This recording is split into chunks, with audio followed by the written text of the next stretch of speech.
Some shirts are quite simple to alter because they're straight across, but when you come across a shirt that's got tails, it can seem like it's a really difficult job, but it's not.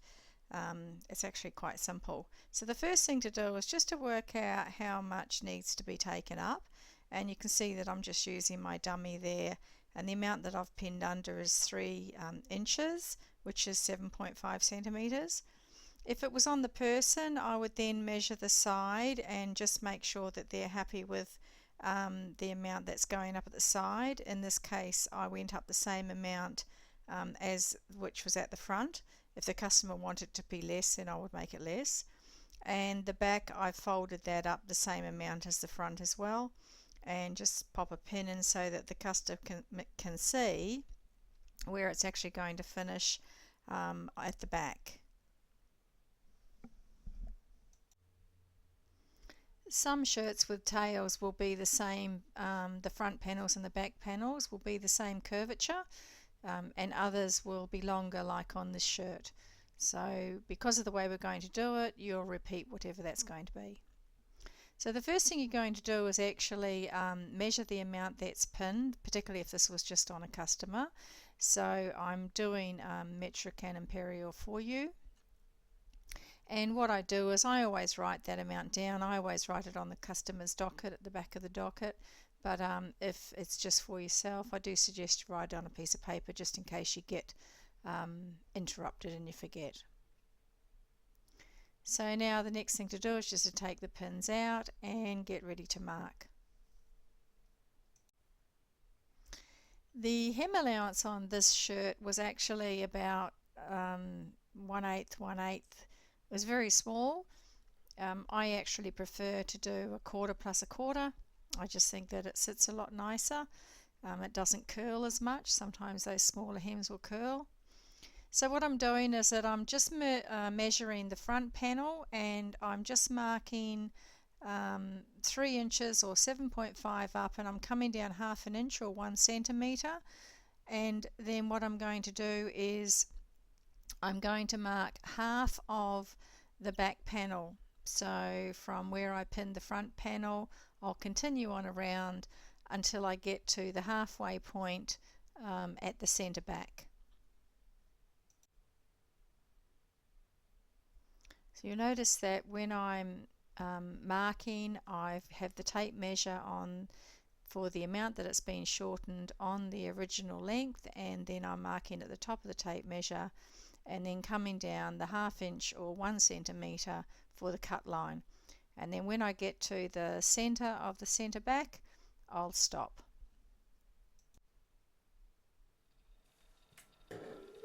So now we're ready to cut, and I'm just going to go around on the bottom chalk mark until I come up to the side seam.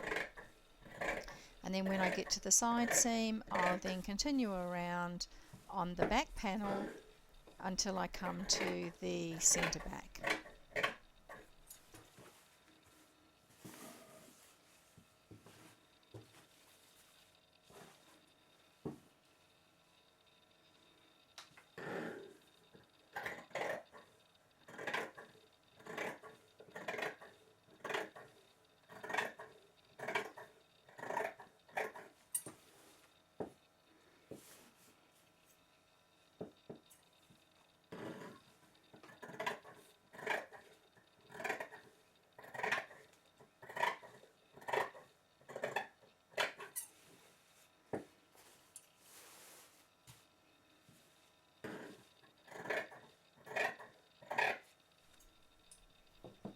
So now that I'm at the center back, I'm just going to lift that what I call my template from the first half and just lay it over the balance of the back panel, and this way you ensure that you get exactly the same amount cut on one side to the other side,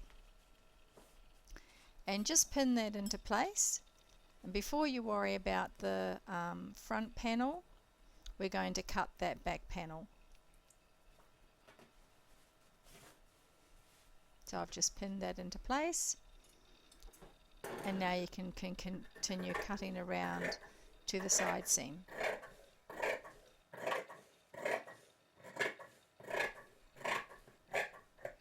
So once you reach the side seam, then it's just a matter of laying that template from the opposite side of the front panel, pin that onto this front panel, and again then you've got that exact same curvature on both sides.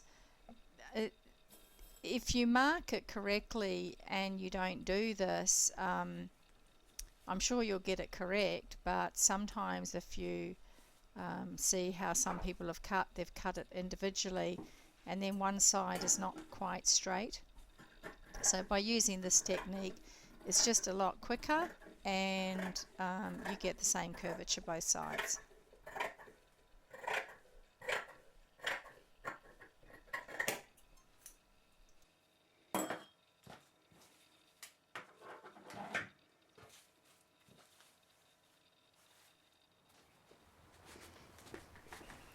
Because the shirt is curved and is therefore part of it's on the bias, I'm going to run just a normal seam around halfway between the 1/2 inch or the 1 centimetre.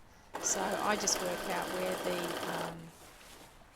the measurement will be using my foot as a guide, and then just run all the way around with the seam.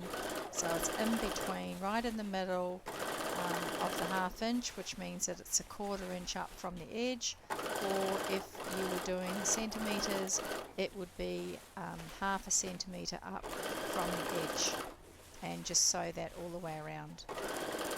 My stitch length is just on what I term normal, which is just under 3. Never sew something with a tiny stitch.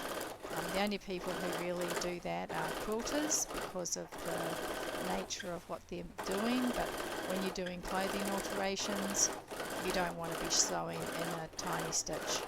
So once you come to the end, then we're ready to fold it and stitch. Just showing you there what it looks like with the seam run all the way around.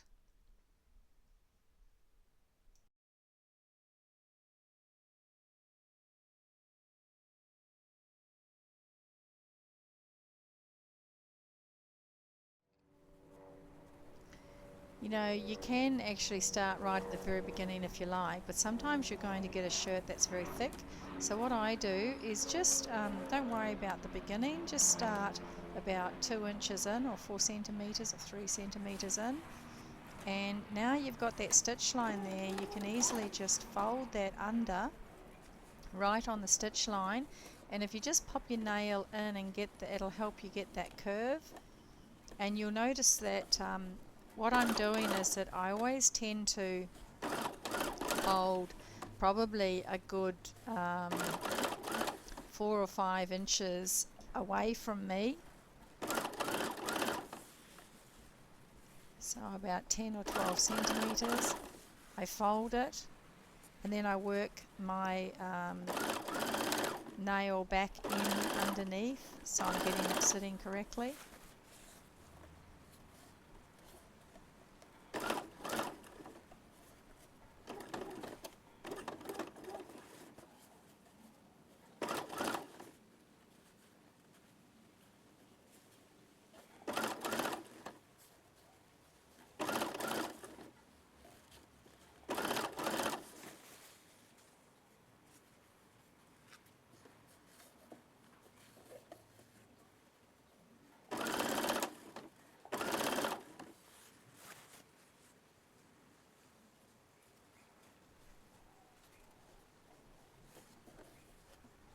And that's particularly when you get to this stage where you're on a very tight curve.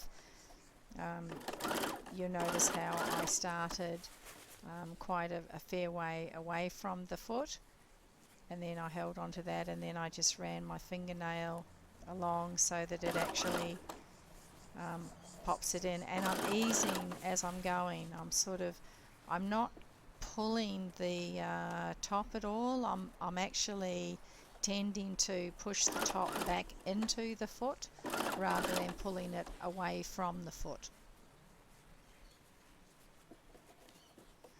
And also when you do get to the straight section, in this case it's got stripes, so those stripes on the straight section should line up, and by sort of easing the top section back in towards the foot, that allows that to happen. If you pull it away, then what will happen is that your hem will twist, and that's where you get that puckering.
Now before I get to the end with the stitching, I'll come to the end and I actually fold it and just pin it into place, because I don't want, when I come to the end, I don't want the hem hanging over the edge.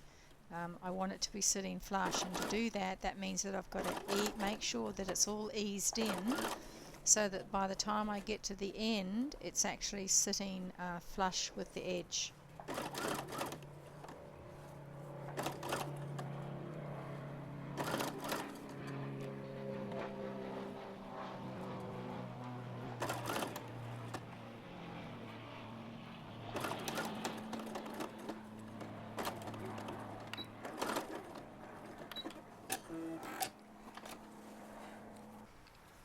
Now we go back to the section at the beginning, and what I'm doing is I'm folding it over, and rather than start at the beginning, which can be an issue with some machines, what I'm doing is I folded it and then I'm just sewing what I call top side. So I've got it folded underneath and I can sort of see where the edge is, and I'm just going to sew along the end. And then I don't get any broken needles or bunching or anything like that on the other side.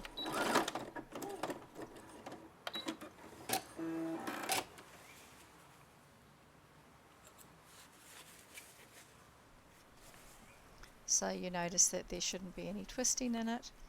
So this is a really easy method for shortening shirts with tails. I hope that it's been of help to you with some of the little techniques and methods that you can use. And if you want any other information, you can go to my website, jeanniecentre.com.